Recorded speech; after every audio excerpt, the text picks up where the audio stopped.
Bah alors. Mais je sais pas, c'est toi qui commence ou pas? Et bonjour à tous et à toutes, nous retrouvons sur la chaîne de la Japan Zone pour parler de quoi? Du nouveau film Lupin qui est sorti au cinéma. Qui est sorti au Japon au cinéma. Au Japon. Il est sorti au Japon au On cinéma. commence. Non, on commence absolument rien. Il est sorti au Japon au cinéma en 2019 et il a été produit en 2019 d'ailleurs aussi. Le truc qui est très important avec ce film, c'est que ça fait extrêmement longtemps qu'on n'a pas eu un film Lupin qui ne soit pas doublé en français et qui C'est sorte vrai. en français en C'est salle vrai, en fait. c'est vrai. Donc en quoi c'est important? Bah, pour faire tourner le doublage français. C'est extrêmement important, oui. Et aussi, c'est vrai que Lupin, c'est une série qui existe depuis assez longtemps. Donc je vais parler d'abord du manga qui est sorti dans les années 60. Donc ça remonte, hein. C'est extrêmement vieux. Ça fait bien... Bah, ça fait 60 ans maintenant. Ça fait 60 ans. qu'il est 60 ans de sorti. manga, c'est 60 ans de manga, c'est extraordinaire un peu. Hein. c'est très impressionnant. C'est Surtout impressionnant. que c'est dommage parce qu'au final il n'est pas très connu en France. En France, c'est connu depuis longtemps en France, mais pas sous le même nom. Sous le nom d'Edgar de la Cambriole, oui. Tout à fait. Donc pourquoi Edgar de la Cambriole? À cause de beaucoup de problèmes de copyright. Justement, il était connu pas grâce au manga, mais grâce à l'anime qui est sorti une dizaine d'années après, en 1970. Justement, l'anime, comme la dernière saison l'indique sur Netflix, il y a une saison d'anime sur Netflix, allez la voir, elle est extraordinaire. La saison sur Netflix s'appelle Lupin 3, partie 4. Donc on peut voir qu'il y a au moins 4 saisons, et une 5e qui est sortie l'année dernière. Et c'est pas que ça n'a pas été très connu, c'est que ça n'a pas été extrêmement propagé. C'est ça le problème. Et pourtant c'est un manga qui mérite d'être connu parce que c'est un peu de là que découle, c'est presque un frère ou un parent de City Hunter, Nicky Larson. C'est la même chose, sauf que dans Nicky Larson, ben, on plante un héros, justement c'est un héros entre guillemets, c'est un gentil. Alors un que détective. Lupin va plus se placer dans l'anti-héros. Bah ouais, parce que personne ne se dit qu'un héros pourrait être un voleur. Les voleurs d'habitude c'est des antagonistes. Et du coup, bah, ça c'est vraiment intéressant. Et le personnage en lui-même est, comment dire, il est très attachant. Il est drôle, il a sa petite personnalité, ce petit feu qui fait que, ah, franchement il est cool. Moi j'aime bien ce héros. C'est pour ça que je le cosplay d'ailleurs. Eh bien, peut-être de l'histoire du film. L'histoire du film. L'histoire du film, je ne veux pas spoiler, mais tout commence pendant la Seconde Guerre mondiale. Waouh. Elle a vu le film, elle doit dire des trucs aussi. Alors, en fait, la base, c'est que pendant la Seconde Guerre mondiale, il y avait un archéologue du nom de Bresson. qui, au travers de ses recherches, avait fait une grande découverte, l'avait consigné dans son journal et avait mis le journal sous clé. Mais genre sous clé de fou, hein. Vous verrez Ouais. dans le film, ou vous Ouais, verrez ouais. dans la bande-annonce. On peut mettre un extrait maintenant? Allez, On met un extrait de la bande-annonce.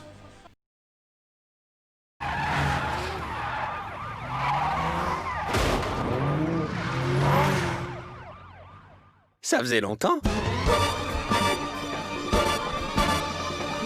Arrêtez-le! Bande d'idiots! Il va s'échapper! Mon nom à moi, c'est Laetitia. Alors toi aussi, tu es à la recherche du trésor? Je partage avec toi toutes les informations que j'ai pu récolter jusqu'ici et toi, en échange, tu m'aides à résoudre le mystère du journal de Bresson. Et merci d'être venu!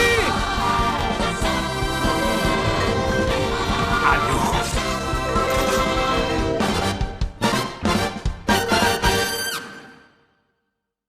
Le fait est que ce journal est très convoité, notamment par les nazis et d'autres archéologues travaillant pour les dits nazis. Et bien sûr, tu allais dire quelque chose d'autre? eh bien, qu'on retrouve ce journal plusieurs années plus tard, alors que Lupin essaie de le voler, mais il se fait doubler par Fujiko, Fujiko. tout à fait. Donc Fujiko qui est une de ses nombreuses complices, qui le trahit souvent, pour ceux qui connaissent la série. Mais est-ce que c'est une complice? C'est une complice, et elle le trahit souvent. Donc au final, c'est un jeu de chat et de souris qu'on retrouve assez souvent dans la série elle-même, le manga et Et l'anime. qu'on retrouve donc dans le film. Et en fait, donc le but de Lupin, ça va être de revoler le journal et de réussir à l'ouvrir. Une grosse enquête avec des énigmes que Lupin adore déchiffrer. C'est son petit péché mignon. C'est son petit péché mignon, oui. En même temps, c'est un voleur, c'est ce qu'il fait de mieux. Par contre, on pourrait commencer pour parler de ce film. l'animation. Je L'animation. veux absolument parler de l'animation parce Je t'en que prie. franchement l'animation était vraiment magnifique. Pour de la CGI, ça devait être vraiment... C'est un chef-d'œuvre d'animation. C'est un chef-d'œuvre d'animation et il faut dire aussi que après une trentaine de films en 2D, c'est un des premiers films de Lupin justement en CGI, en 3D, ce qui est franchement une innovation extrêmement importante. D'autant plus qu'on voit par exemple super bien notamment les différences de texture entre les vêtements, les murs, les bâtiments, le papier par exemple. Et franchement ça c'est quelque chose de super intéressant. On voit des tout petits détails grâce à Beaucoup ça. de détails.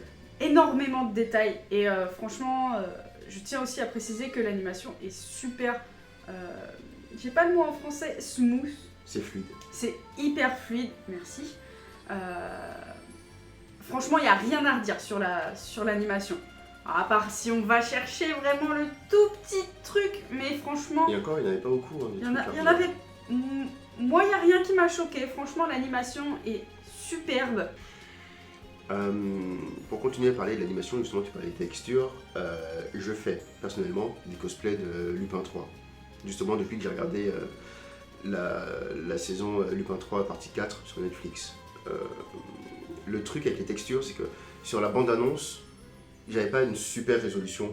Du coup je voyais pas vraiment ce qu'était la texture de sa veste qu'on peut voir ici. Et même là je saurais pas dire par rapport au film laquelle est la bonne. Pour moi c'était une veste tout à fait normale. Et quand on voit dans le film tous les détails qu'ils ont apportés aux textures, moi je l'ai senti, j'ai regardé la veste et je me suis dit, zut alors, sur la veste il y a des espèces de petits stries qui sont caractéristiques des cuirs en fait. Et maintenant je sais qu'il a une veste en cuir et je dois trouver cette veste.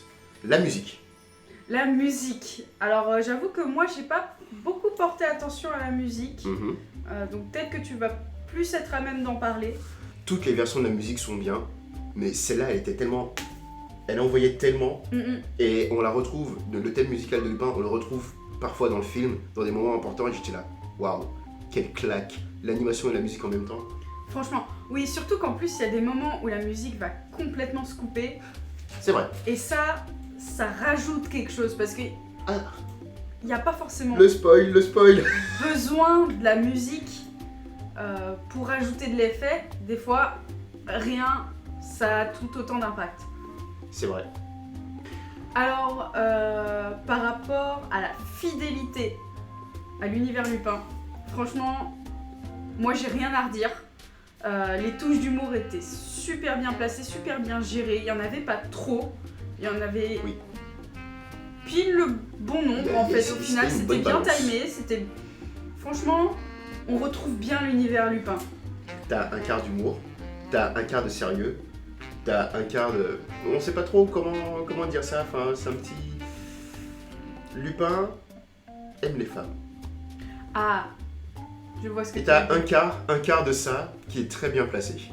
Oui. C'est pas lourd, Oui. c'est pas... C'est vraiment tout public par contre. Oui, ça reste tout public. C'est un film tout public, C'était- tout le monde c'est pourra bien aller voir, précisé. enfants, parents. Mais je vois ce que tu veux dire. Il joue un peu avec ça. Il joue un petit peu, ouais. Il joue un Mais petit peu c'est avec pas- ça. c'est Mais pas- c'est pas grossier. C'est pas prononcé, C'est pas grossier surtout. pas grossier non plus. Ça reste dans la galanterie en fait. Le gentleman voleur. C'est vrai. Voilà, c'est un ça reste gentleman dans- voleur. Dans le concept du gentleman voleur, c'est pas... Voilà. Il manque un quart. J'ai dit un 4 quarts. Oui. J'ai dit quoi? J'ai dit qu'il était... T'as dit un quart petit humour, peu un quart gentleman, sérieux, un quart gentleman. Et un quart... Donc c'est pas un 4 quarts. C'est si un au trois final, quarts. c'est un 3 quarts. C'est une mauvaise métaphore. Tout ce que j'ai vu dans Lupin, je l'ai retrouvé dans le film. J'ai pas envie de faire de comparaison avec d'autres films Lupin. Toutes les histoires sont originales. Ça reste quand même important de préciser, c'est le premier film depuis la mort de Monkey Punch, Ouais, c'est vrai. Il qui est le mort. créateur de Lupin. Et ce film-là, c'est également le premier film depuis la mort du créateur. Et malgré le fait qu'il ne soit plus là, l'univers reste toujours ici en fait. Mhm. Il reste toujours présent, il n'a pas été mal manipulé, au final il a été gardé intact. On l'a pas changé pour faire plaisir au public. C'est ça. On a gardé le personnage et le core concept le même en fait. C'est ça. Il y a un truc dont je voulais parler, je me souviens, dans le film, je sais pas si c'est un minor spoil ou je sais pas trop. Je suis content que ça ait été fait parce que moi quand je regarde un animé, une série animée japonaise, de style japonaise, je m'attends à trouver des codes de la japanimation ou de la vie japonaise en général. Et je me souviens qu'à un moment, Laetitia, donc une des protagonistes du film, elle remercie son grand-père parce qu'elle veut aller à l'université. On part dans la partie spoil, pardon. Elle veut aller à l'université et son grand-père l'autorise et elle le remercie. Personnellement, Japanimation, je m'attendais à une petite courbette, tu vois. Sauf de qu'on style n'est pas au japonaise. Japon. Sauf que non seulement on n'est pas au Japon, mais le personnage n'est pas japonais. Non. Donc ne le fais pas. Non. Vraiment intéressant. Bah, ils On ont peut fait leur avoir recherche. des stéréotypes Mhm. par rapport à ce qu'on regarde, mais il ne faut pas oublier le contexte. Le contexte est important. Parce que tous les deux, souvent on parle, oui, ils ont traduit ça par ça, ils n'ont pas fait ci, ils n'ont pas fait ça, mais là, tout est vraiment bien recherché. Mhm. Et ça, je trouve ça pas mal du tout. Oui, à propos de la traduction, moi j'ai pas Parlons-en. vu quelque chose qui aurait pu paraître bizarre. On pourrait croire, mais en fait, non, tout colle très bien. Tout colle très bien, hein. Franchement, Mhm. oui. Moi j'ai pas vu un seul problème. Par contre, on parle de traduction, mais on n'a pas vu le film en japonais, On n'a pas vu le film en japonais. malheureusement. C'est important C'est à un vous truc qui préciser. serait intéressant à faire, c'est regarder le film en japonais, sous-titré, parce qu'on ne parle pas japonais non plus. Non.